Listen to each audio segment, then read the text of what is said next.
He was rushing to his private jet when he saw her, his former maid, holding two little boys with his exact eyes.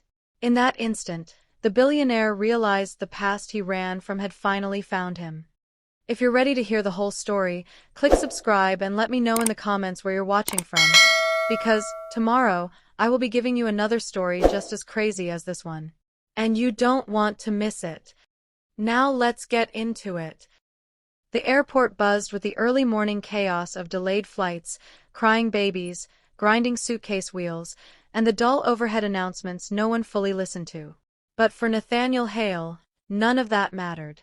Not today.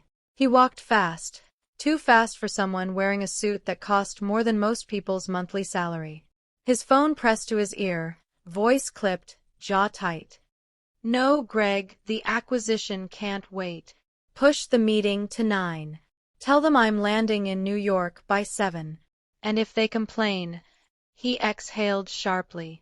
They won't. They need us. He ended the call and rubbed his forehead. To the world, Nathaniel was unshakable, white, wealthy, aloof, born in old money but hungry enough to build new empires. But beneath the polished calm lay a man badly hollowed out by choices he never revisited. Or choices he pretended never happened. His security team pressed ahead, clearing a path. He hated it. Hated the spotlight, hated the noise, hated the part of him that felt more like a machine than a man. But it was the life he chose, or the life chosen for him. Then his steps slowed. A strange, subtle tug in the air brushed him, like his body sensed something before his mind did. His eyes drifted left, toward the waiting benches near the International Arrivals Board. And he froze. His breath left him so suddenly he thought he'd been punched. There she was. Amina. Her hair was longer now, pulled into soft curls that framed her warm brown face. She looked tired, deep, exhausted lines under her eyes, but still impossibly beautiful in the quiet way he remembered. She was wearing a simple, faded dress and a worn-out coat too thin for the cold morning.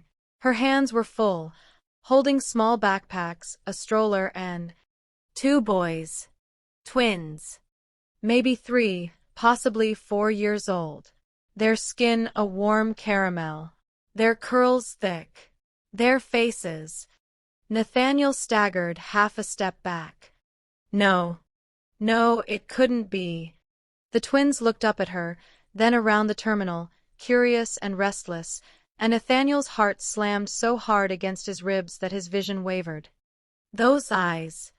Ice blue eyes. His eyes. He tried to swallow, but his throat locked. His pulse thundered in his ears. Amina, he whispered, voice cracking in a way he hadn't heard in years. Maybe ever. She didn't hear him at first. She was busy calming one of the boys tugging at her sleeve. Mama, thirsty, the child whined. I know, baby, just 1 second. Her voice, soft, warm, musical, sent a sharp ache straight through Nathaniel's chest.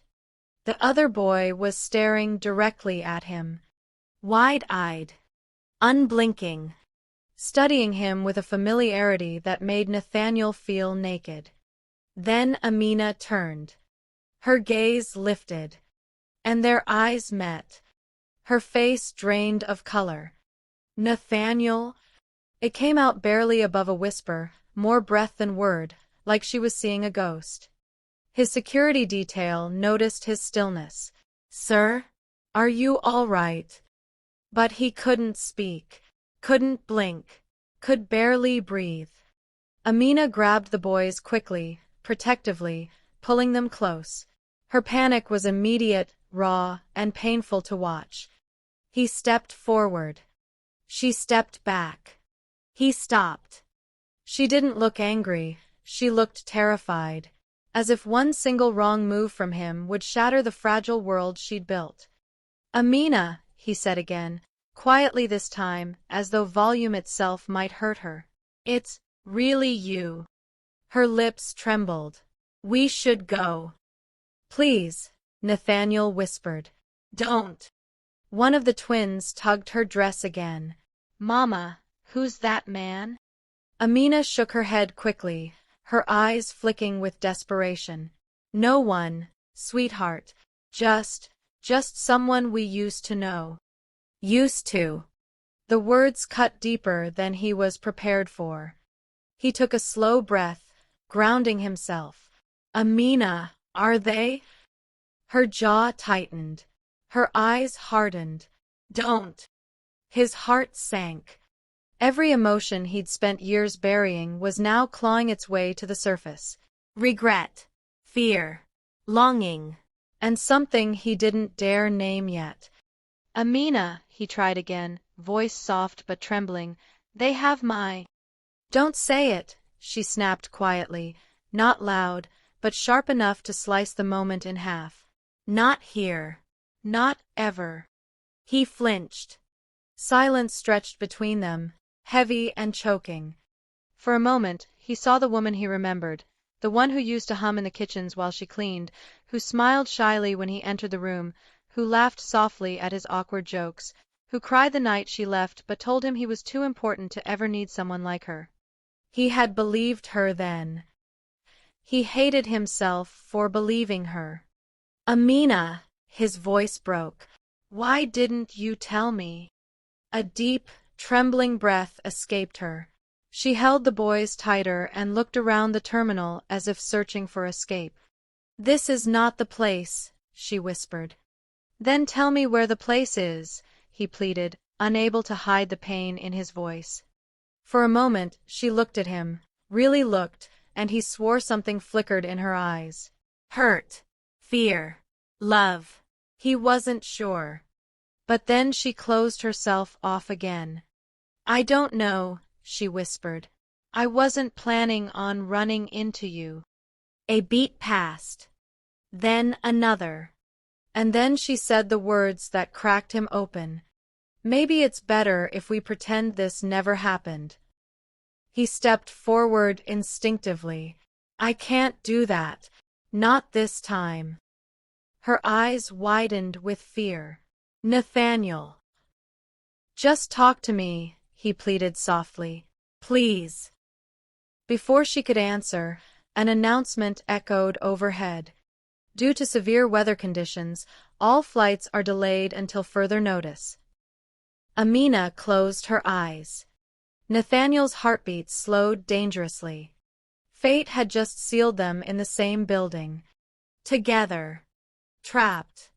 No escape. For the first time in years, he whispered something he hadn't allowed himself to feel. Please, don't run. Amina swallowed hard, torn in ways he could see but not yet understand. And for a long, breathless moment, neither of them moved. Before we continue, what would you do if you were Amina? Run or stay and hear him out? Drop your thoughts in the comments.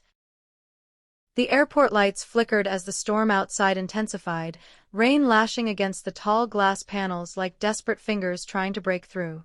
Delays were announced every few minutes, passengers groaning, families settling on the floor with blankets and chargers. Everything felt suspended. Time, movement, breaths. Except for them.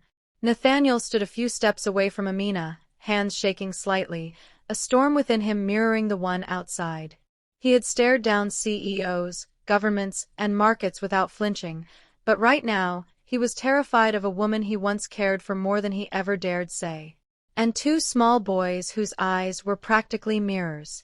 Amina shifted her weight anxiously, the twins clinging to her legs. One boy, the one who had been staring earlier, tilted his head again, studying Nathaniel in a way far too perceptive for his age. Mommy, he whispered, tugging her coat sleeve. Why's he looking at us like that? Amina knelt quickly, cupping his cheek with trembling fingers. Baby, he's just confused. Don't worry. Nathaniel swallowed hard. What's his name? He asked softly. She stiffened. The child looked between them, curious. Nathaniel, please, she murmured, not angry this time, just tired, like she was fighting battles he couldn't see. But he leaned a little closer, voice barely audible. I want to know them, even if you don't want to talk to me. I want to know their names. Her lips parted, then pressed into a thin, defensive line.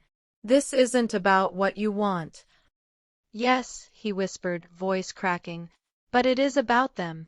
Amina froze again, her greatest weakness on full display, her children. She didn't answer. Instead, she stood and ushered the boys toward an open cluster of seats as the terminal continued buzzing around them. Nathaniel followed at a respectful distance, stopping when she shot him a warning look. Please, she said, voice trembling, just give me space. I will, he replied gently. But I'm not walking away. The boys climbed into the seats, swinging their little legs freely. One was humming, the other fiddling with his shoelaces. Safe, innocent, completely unaware of the emotional earthquake unfolding. Amina finally sat, burying her face in her hands for a moment. When she lifted her head, tears shimmered in her lashes, a sight Nathaniel had never forgotten from the night she left. He stepped closer, slowly, as though approaching a wounded bird. Amina! Her breath hitched. Why now? Why here? After all these years. I didn't know, he whispered. You didn't want to know. The words hit him like a slap. Is that really what you believe? He asked, voice raw. Believe. She let out a humorless, shaky laugh. Nathaniel, when I left, I didn't have a choice. I didn't have money. I didn't have protection. I didn't have anyone to fight for me. And when I realized I was pregnant, her voice cracked. I thought you'd accuse me of trapping you. Or worse, that you'd take them away. He felt the blood drain from his face. You think I would do that? What was I supposed to think? She hissed softly. You were already under pressure. Your father, your board, your family name. You told me yourself that anything between us could ruin your future. He blinked, horrified. Amina, that was fear talking, not truth. Then why didn't you stop me from leaving? She whispered. The question hit deeper than any accusation. Because he remembered that night. He remembered watching her walk out of the Hale estate with her small suitcase, tears streaming silently. He remembered gripping the railing, wanting to run after her, wanting to say stay, but being paralyzed by his father's voice echoing in his head about scandals, appearances, legacy. I was a coward, he admitted quietly, shame a weight on his chest. I loved you and I was a coward. Her breath caught, not in surprise, but in pain. You don't get to say that now, she whispered. I know, he murmured. The twins had gone quiet, sensing tension. One crawled onto her lap. The other continued watching Nathaniel with quiet, gentle curiosity. Finally, the child spoke again. Mommy, is he family? Amina's eyes widened, panic flaring. Nathaniel's heart shattered. She opened her mouth, closed it, opened it again. No sound came out. He crouched down to the child's level, keeping a careful distance. Hi, he whispered. The boy smiled shyly. Amina tensed. Nathaniel, don't. I won't say anything you don't want me to, he promised. Her shoulders loosened only slightly. What's your name? He asked the boy. There was a pause. Then the smallest, quietest answer. Eli. Nathaniel inhaled sharply. And yours? He asked the second twin, who was doodling shapes on the fogged window beside him. The child turned, eyes impossibly blue. Isaac. Nathaniel closed his eyes for a moment, steadying himself against the surge of emotion. Eli. Isaac. Names he didn't choose. Names he should have known. Amina, he whispered, standing again, why didn't you trust me with them? Because I couldn't trust myself around you, she whispered. Because leaving you nearly broke me. Because staying would have destroyed me. He reached out, then stopped himself inches away.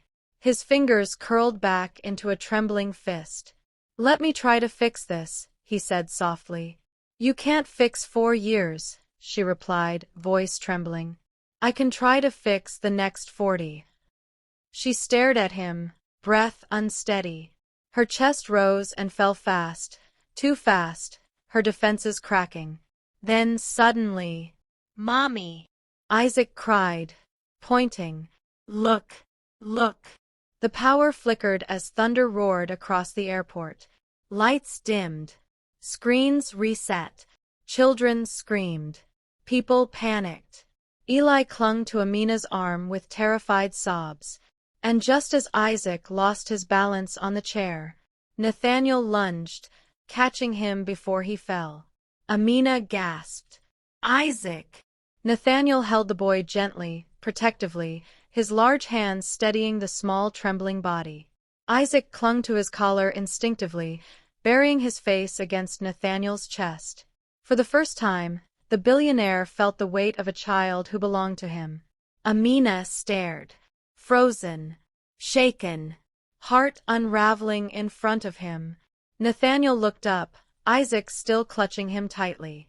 "Amina," he whispered, voice breaking, "please, let me be here." She didn't answer. She couldn't, because the truth was no longer avoidable. It was looking her in the face, and holding her son. If you were Amina, would seeing him protect your child soften you, or scare you more? Share your thoughts below. The storm outside had eased into a dull, relentless drizzle, but inside Nathaniel and Amina, the tension had hardened like ice. The airport was quieter now, passengers scattered, some sleeping in chairs, others hunched over phones, oblivious to the private storm brewing near Gate 12.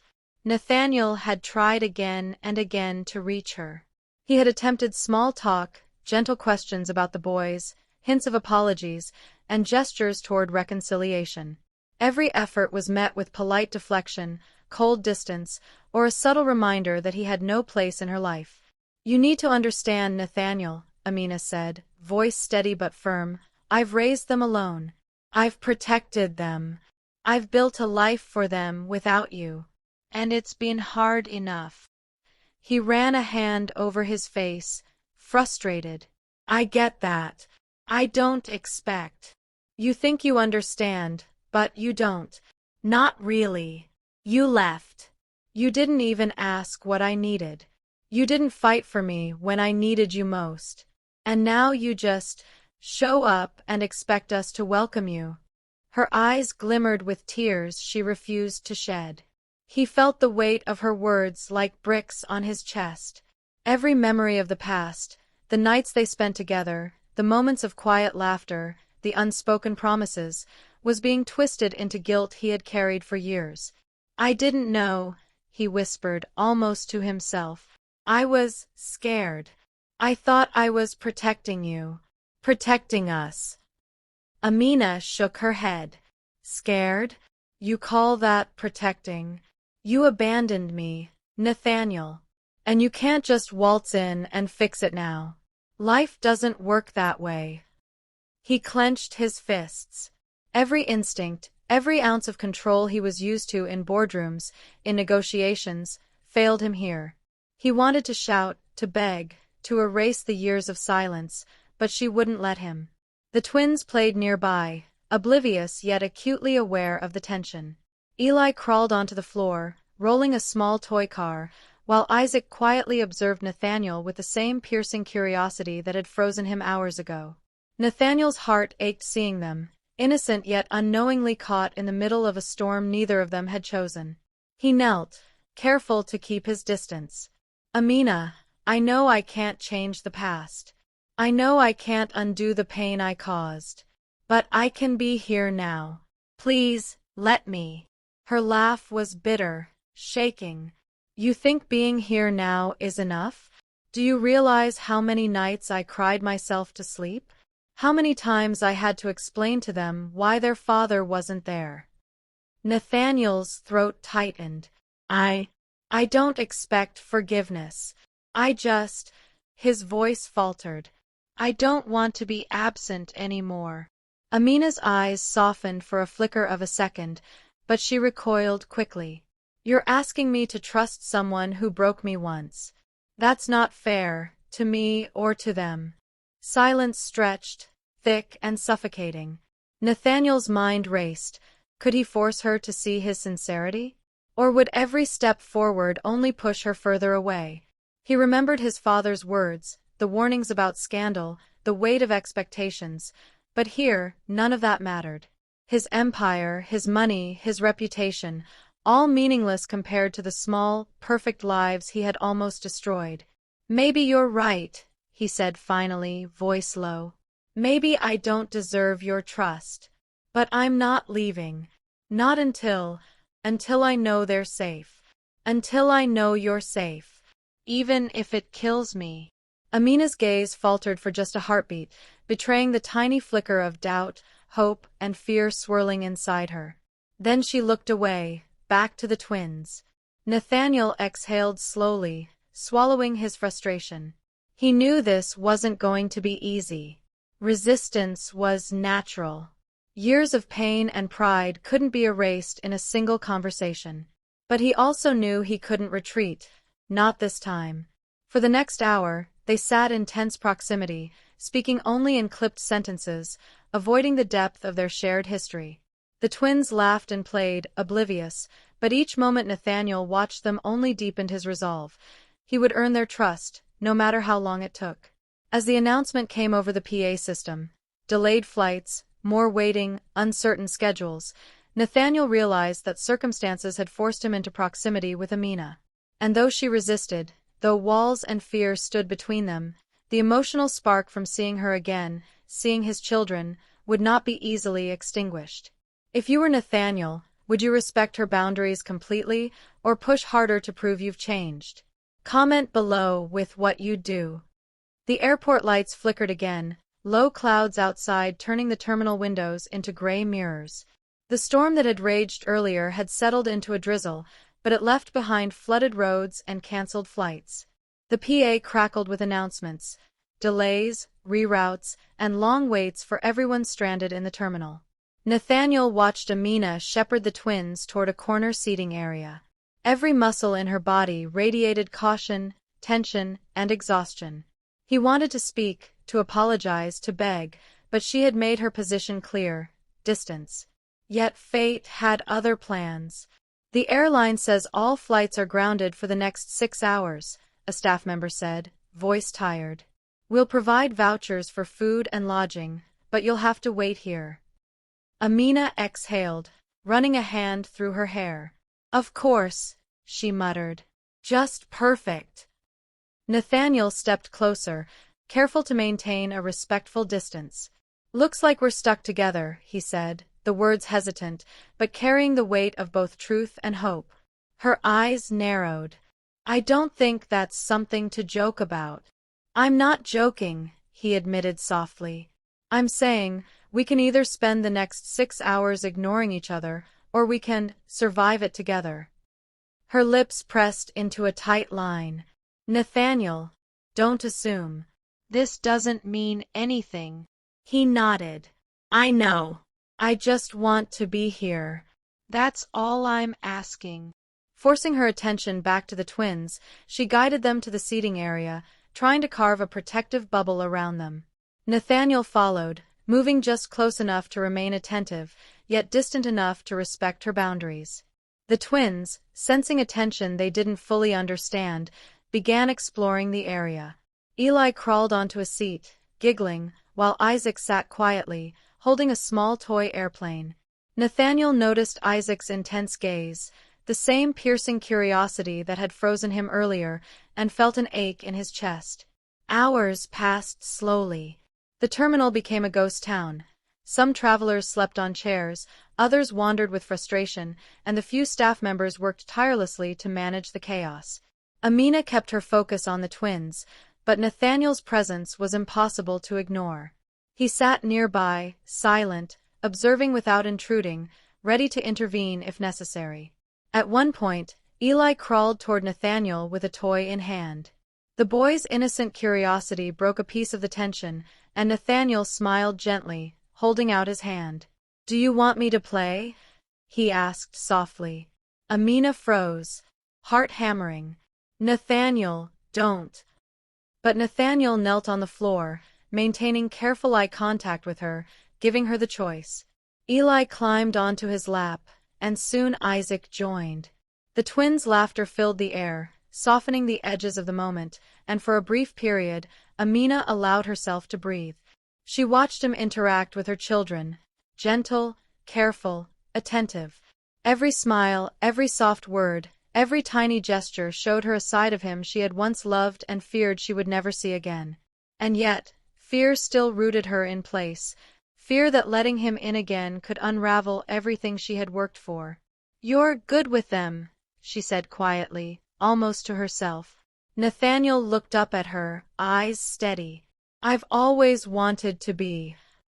The twins giggled, Isaac holding a toy airplane aloft.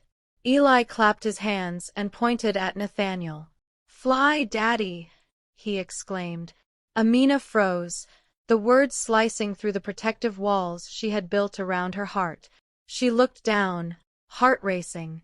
Nathaniel froze too, recognizing the significance. He didn't move, didn't correct, didn't explain. He simply stayed present, letting the truth of the moment speak. 4 hours, the storm outside mirrored the storm of emotions inside the terminal. Tension, hesitation, fragile hope. The forced proximity gave them no escape. No distractions. No excuses. At one point, Amina let the boys rest on a row of seats, and she sat nearby, studying Nathaniel with a mixture of caution and curiosity. "Why are you here?" she asked softly. "To be here," he replied simply. "I can't undo the past. I can't erase it. But I can be present for what comes next. For them. For you." Her eyes brimmed with unshed tears. "You have no idea how hard it's been to do this alone." "I have a glimpse now," he whispered. "And I want to help. If you let me." The twins stirred, waking from a nap. Nathaniel handed Eli a blanket, Isaac clutching a small stuffed toy. Amina watched quietly, realizing that his presence wasn't just a reminder of the past. It was a bridge towards something she had longed for but feared to hope for: connection, trust, and maybe forgiveness. The hours passed slowly, tension building, easing, then building again. Every glance, every small touch, every shared look at the children deepened the unspoken bond. The storm outside slowly cleared, but the storm between them was far from over. Yet the enforced proximity forced them to see each other not just as remnants of a painful past, but as participants in a fragile, tentative present. For the first time, they weren't just Nathaniel and Amina. They were a man willing to atone, a woman striving to protect, and two small boys caught in the middle of lives that had once been separate but were now beginning to intertwine. And despite resistance, despite fear, the spark that had reignited at the airport check-in now glimmered in quiet, small ways. A shared laugh, a glance, a moment of understanding, a hand offered but not yet taken. If you were in Amina's shoes, trapped in the same space with someone who hurt you years ago, would you let your guard down a little or maintain distance? Share your choice below. The terminal had emptied considerably, the dim afternoon light filtering through the rain-streaked windows. The twins napped quietly on Amina's lap, curled like little anchors against the world. Nathaniel sat across from her, knees pulled close, hands clasped, trying to bridge a gap years in the making. Amina's eyes lingered on the boys, and her lips pressed into a thin line, as though weighing how much to say. The storm outside mirrored her internal turbulence, long dormant emotions rising to the surface. "Do you want to know the truth?" she asked finally, voice low, almost broken. Nathaniel leaned forward, attentive. "Every piece," he whispered. She swallowed, glancing at the sleeping children. "When I left, I thought I was protecting you. I thought I was protecting them. I didn't know what it would mean for me, raising them alone, but I couldn't risk losing them, or letting you ruin them." He exhaled sharply. "Amina, I would never. I would have done anything to protect them too." "You didn't know," she said quietly, the tremor in her voice betraying years of pain. You didn't ask, Nathaniel. And I couldn't tell you. The moment I realized I was pregnant, I panicked. I panicked because I loved you, and I knew you'd never have chosen me over your world. I left because staying meant watching the man I loved walk away from his responsibility. Nathaniel's chest tightened, the memory of that night returning in vivid, cruel detail. He had been torn between duty and desire, between his father's warnings and the truth of his heart. And in his indecision, he had lost everything that mattered most. I was young, stupid, cowardly, he admitted, voice low. I thought I could control things, that time would fix it. But it never did. Her eyes glistened with tears. It did for me. I had to survive. I had to make sure they survived. There were nights I cried so hard I couldn't breathe. There were days I wished I could call you, just once, to hear your voice, and I couldn't. I couldn't risk exposing them to your world, or to heartbreak. Nathaniel's hands twitched, a visible manifestation of the guilt he carried. I can't imagine what you went through. And I'm so sorry. For every day you had to face alone, for every choice you had to make without me there. She turned away slightly, covering her face with one hand. Sorry it doesn't erase the pain, Nathaniel. And it doesn't make it fair. I know, he whispered. I don't deserve your forgiveness, but I want to try if you let me. Not for me, for them, for us, for the life we could still have. Amina hesitated, tears slipping down her cheeks. There's more, she admitted. There were people who would have judged me, who would have hurt me if they'd known. I couldn't risk it. Not for them. Not for me. Nathaniel nodded slowly. You protected them. You were brave, more than I ever realized. And I failed to be brave when it mattered most. The twins stirred, one rubbing his eyes, the other curling against her shoulder. Nathaniel watched silently, aware that the children were living symbols of the choices he had failed to make, of the love he had once abandoned.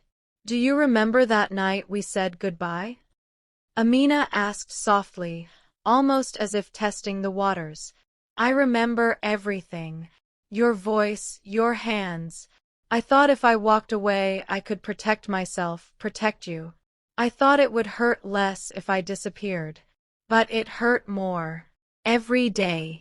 Nathaniel closed his eyes, remembering the echo of her footsteps down the estate's marble hall, the slam of the front door like a bullet in his chest. I wish I had stopped you, he admitted. I wish I had fought. I wish I had been the man I wanted to be. You weren't, she whispered. But you can be now. I don't know if I can trust that yet, but maybe if you prove it. Nathaniel nodded, determination hardening in his chest. I will. I'll prove it. I'll do whatever it takes to make this right. Amina glanced at him, her eyes a mixture of hope and skepticism. It won't be easy, she said. There's so much to fix, so much to repair.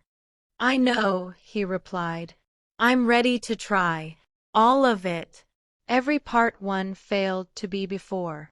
The twins stirred again, and Nathaniel gently handed Amina a small blanket to cover them. She accepted it with a quiet nod, the gesture small but intimate, a silent acknowledgement of the bond slowly rekindling.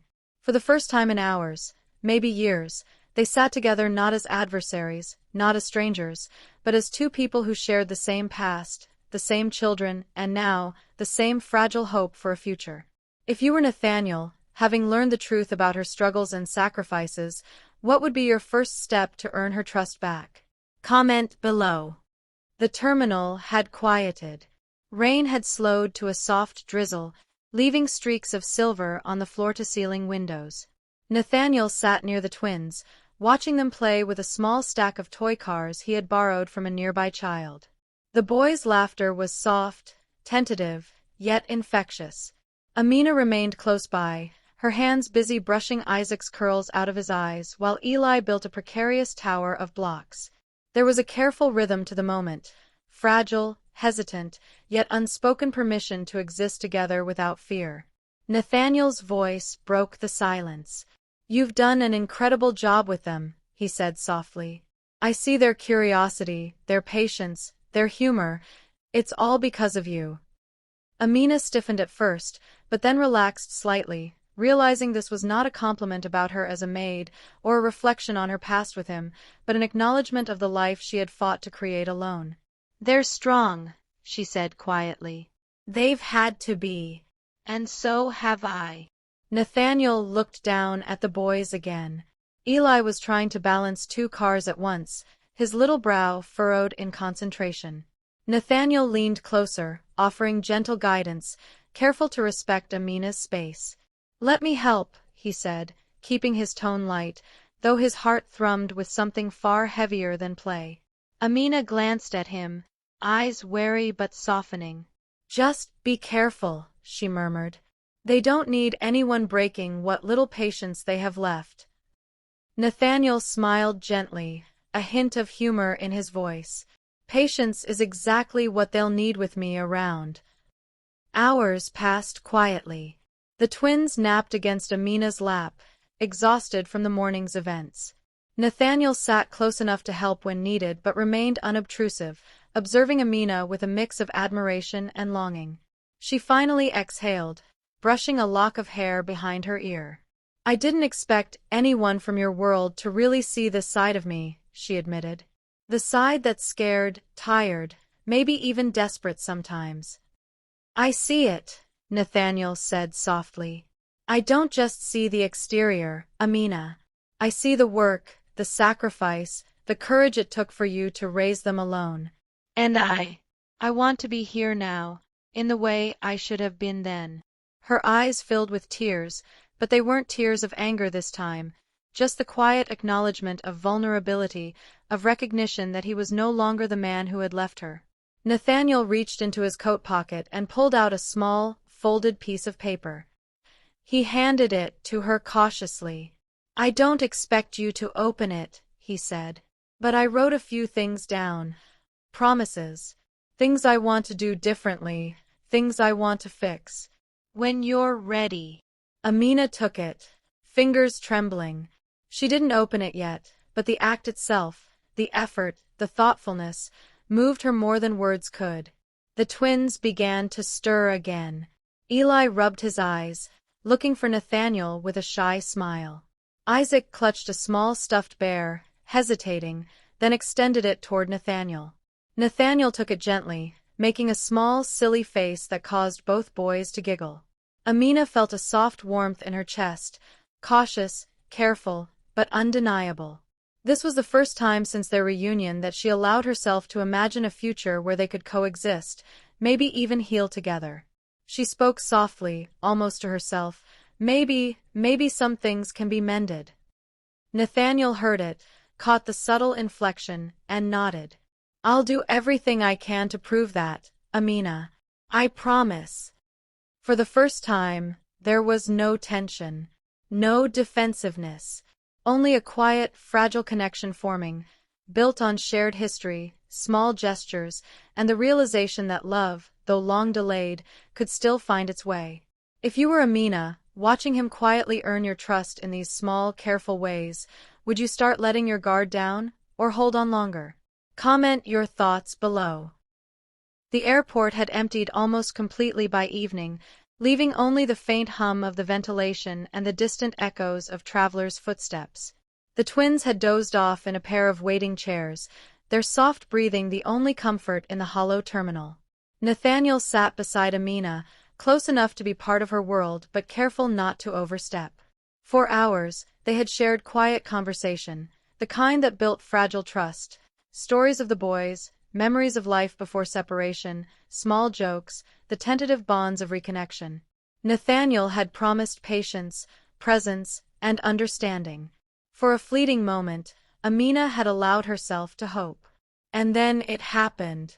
A text arrived on her phone. She glanced down, her face blanching. Nathaniel noticed immediately. "What is it?" he asked softly, concern etched on his face. Amina's hands trembled as she held the screen. It's your father," she whispered. "He wants to see them. He wants them to meet the family. He's offering money, promises, favors. He wants to step in, and he's making it sound like a choice I should accept." Nathaniel froze. His chest tightened. He had expected obstacles, but this was far more than he anticipated. Amina looked up, eyes wide and glistening.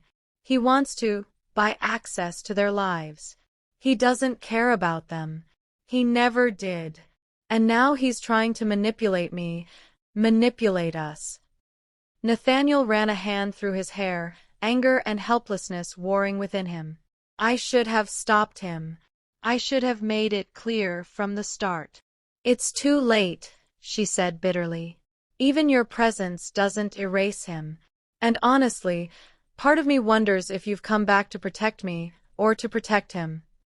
The words struck him like a dagger. "Amina, don't say that. I've come back for you. For them. Not for him. Not for his money. Not for anything else." But she shook her head. "You can say that, Nathaniel, but can I believe it? After everything?" He swallowed hard. The boys stirred, sensing the tension, their tiny hands reaching for comfort from their mother. She clutched them close, eyes darting toward Nathaniel. "Don't make this harder than it already is," she said sharply, her voice breaking. "I can't risk their hearts again. I can't risk mine." The weight of her words crushed him. Every ounce of courage he had built, every plan to slowly earn back trust, felt like it was unraveling. Nathaniel rose, hands slightly trembling. "I'm not leaving," he said, voice low but firm. "I can't. Not now. Not after seeing them. Not after seeing you again." Amina's gaze hardened, her hands tightening around the twins. "Then stay. But don't think for a second that I've forgotten the years you weren't here. Don't think this is a clean slate." Nathaniel's jaw clenched. "I don't expect it to be." Suddenly, the twins began crying. A spilled cup of juice had dripped across the floor, creating a mess that startled Eli and Isaac. Amina leaned down to comfort them, frustration and exhaustion flaring, and Nathaniel instinctively knelt to help clean. But as he did, Amina flinched, stepping back. "Don't touch me," she snapped. Her voice carried the weight of months of fear, grief, and mistrust. He froze, shocked. "Amina!" "I said don't," she repeated, voice trembling. "You don't get to cross boundaries just because you think you can fix everything now. You can't fix what you broke. You can't." Nathaniel's shoulders sagged, and for the first time in years, he felt utterly powerless. "I'm not trying to fix it. I'm trying to be here. I'm trying to." "You don't understand," she said, tears spilling down her face now. "You have no idea what it's like to raise them alone, to fear every day that the wrong person could hurt them, to carry the weight of love and responsibility and loss all at once." Her words pierced him. They were raw, unfiltered, impossible to ignore. He wanted to argue, to defend himself, to reach out, but she was right. He didn't understand. Not fully. The twins clung to her, sensing the storm in her voice, crying louder. Nathaniel rose slowly, guilt and heartbreak weighing him down. He glanced at the small faces of Eli and Isaac, knowing that every tear, every frightened glance, was partly his doing. "I'm sorry," he whispered, voice breaking. "I never wanted to hurt you. Or them. Or you. I only wanted—" "You wanted what?" she snapped, cutting him off. "To be their father now, after abandoning us before?" He opened his mouth, then closed it, realizing there were no words to undo the damage. The distance between them was palpable. The small hope that had begun to grow during hours of quiet bonding felt like it had been scorched by fire. Nathaniel felt the weight of failure pressing down, the reminder that love, no matter how deeply felt, could still be shattered in an instant by mistrust, fear, and the ghosts of the past. He sank into a chair across from her, exhausted, watching as she tended to the boys with a fierce, protective love that both inspired and terrified him. The storm outside had cleared, leaving the terminal calm and quiet, but inside, the emotional tempest was far from over. And as Nathaniel stared at the twins, curled against Amina, he realized that earning her trust, and their acceptance, would demand more than love. It would demand patience, humility, and an unwavering commitment to rebuild what had been broken. If you were Nathaniel, facing this sudden rejection after slowly rebuilding trust, would you give up or fight harder? Share what you would do below. The airport was nearly deserted now. The bright fluorescent lights hummed faintly, casting a sterile glow over empty chairs and abandoned luggage. Nathaniel sat alone at a corner table, his gaze fixed on the twins, now asleep in Amina's arms. The room was quiet, too quiet, and for the first time, he felt the full weight of the choices that had brought him here. He replayed every interaction from the past hours, the shared glances, the small moments of laughter, and the devastating clash just moments ago. Amina's words echoed relentlessly in his mind, each syllable a reminder of the years lost and the fragile bond they were slowly trying to rebuild. Nathaniel clenched his fists, staring down at the polished floor. He could walk away. He could retreat into the familiar walls of his empire, the comfort of his wealth and control. That path would be easy, safe, but it would also mean abandoning them again. He couldn't do it. Not this time. Meanwhile, Amina leaned against the wall, the twins asleep against her chest. Her own mind was a storm of conflicting emotions, fear, anger, love, and longing all tangled together. Part of her wanted to run, to protect the boys from potential heartbreak. But another part, a quiet, fragile whisper, urged her to see the man Nathaniel had become, to see the effort, the presence, and the vulnerability he was offering now. She looked down at the folded piece of paper Nathaniel had given her earlier. She hadn't opened it yet, unsure if she could trust the promises written there. But the gesture itself, the thought, the patience, the attempt to reach across years of pain, stirred something deep inside her. Nathaniel rose slowly, approaching her with careful, deliberate steps. "Amina," he said softly, voice steady but low. "I know I've failed you. I know I've hurt you. I know I don't deserve anything you might offer me. But I'm here.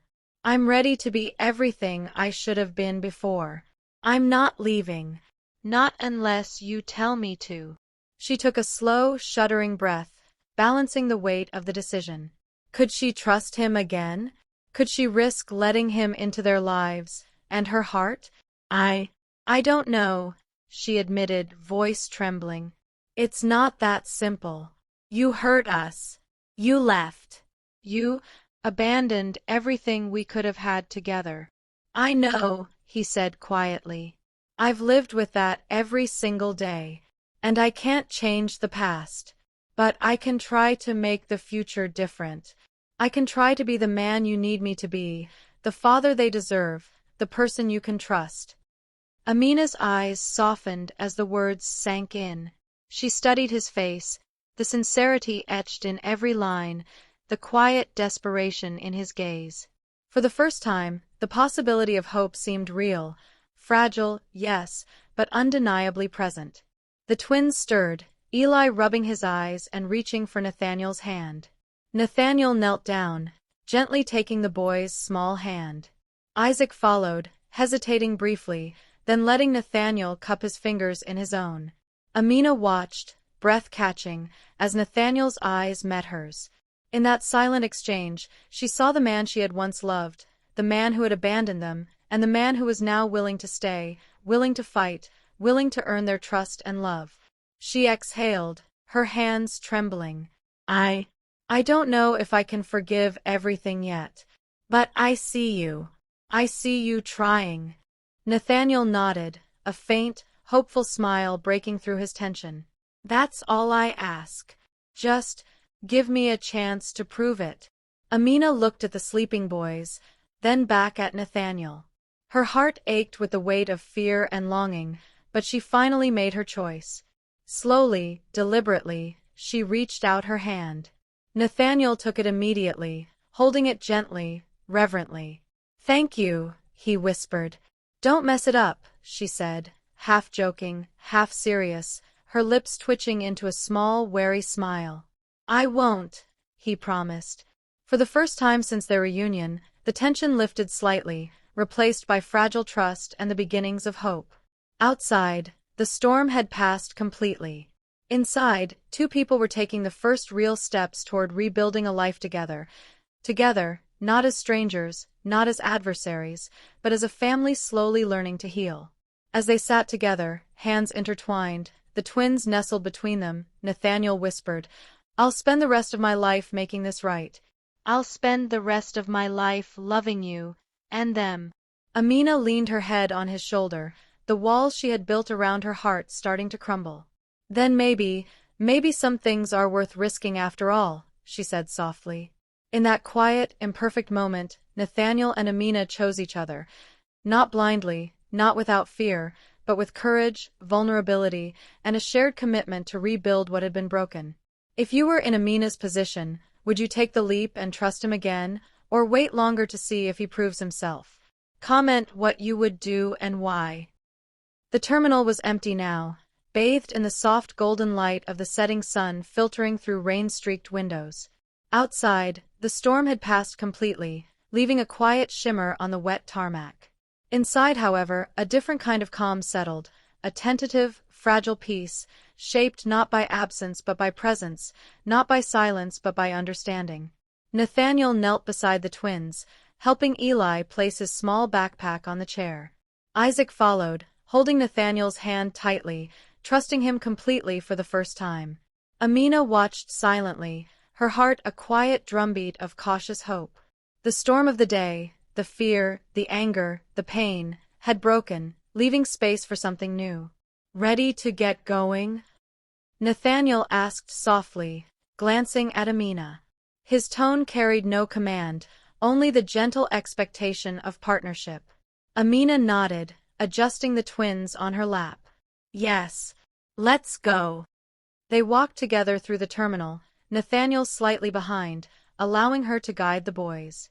But every so often, he would glance down at their tiny hands or catch Amina's eye, and a silent conversation passed between them, promises unspoken but felt deeply.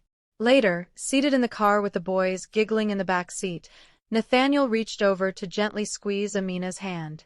"I know it won't be easy," he said, voice low, "but I want to be here for every step, every moment, for all of us."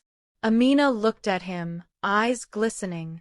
"I believe you now," she whispered. "It doesn't erase the past, but it gives me hope for the future." Nathaniel's smile was soft, a mixture of relief and quiet triumph. "Then we'll build it together, step by step, day by day. I'm not leaving." The twins laughed, one leaning forward to touch his father's face, the other resting against Amina's shoulder. Nathaniel bent down, kissing Eli's forehead and ruffling Isaac's curls. The children's laughter filled the car, a melody Nathaniel had missed for years, a sound he vowed never to take for granted again.